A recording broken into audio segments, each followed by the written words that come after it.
1927 નો જે જંગલ અધિનિયમ છે ક્યારે આવ્યો? 1927 માં આવ્યો. તો જંગલ ખાતું પહેલા આવ્યું કે આદિવાસી પહેલા આવ્યો? તો આદિવાસીને પૂછવું પડે કે નહીં પૂછવું પડે?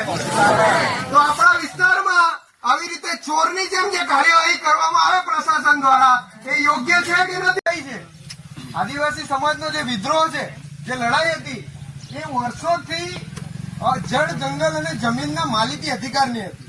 તમે બિરસા મુંડાનું ઉલગુલાન જોઈ લો, તમે તિલકા માંઝીનો બળવો જુઓ, તમે ચુવાડનો બળવો જુઓ, તમે તમાણનો બળવો જુઓ, તમે સંથાલનો વિદ્રોહ જુઓ.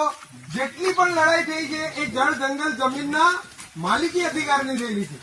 75 વર્ષથી આઝાદીના આપણને આઝાદી મળી તો પણ આપણા વિસ્તારમાં આપણને આજે ડેમ બનાવીને અને અલગ અલગ પ્રોજેક્ટો લાવીને વિસ્થાપિત કરવામાં આવી રહ્યા છે.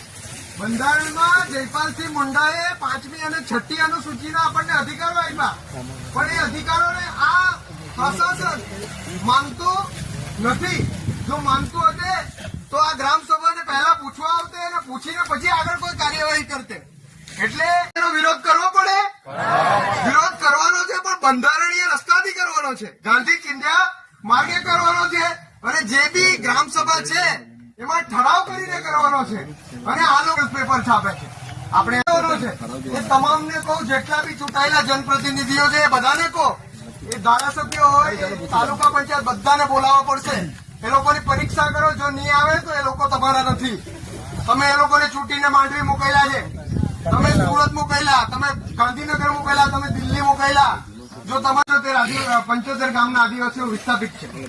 આવું તમે ઈસર, આંબલી, લાઠી અને ઉકાઈ ડેમના લોકોને પણ કીધેલું. ઉકાઈ ડેમના લોકો આજે પણ જંગલ જમીન માટે લડી રહ્યા છે અને એમની જંગલ જમીનમાંથી એ લોકોને ખસેડવામાં આવી રહ્યા છે. આ તમને ખબર નહીં હશે. અમે વારંવાર એ લોકોનો અવાજ ઉઠાવીએ છીએ, બોલીએ છીએ.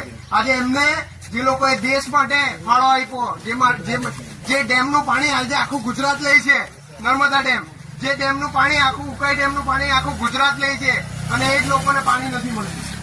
એ જ લોકોને સારી વ્યવસ્થા નથી મળતી, સારી સ્કૂલ નથી મળતી, સારી હોસ્પિટલ નથી મળતી.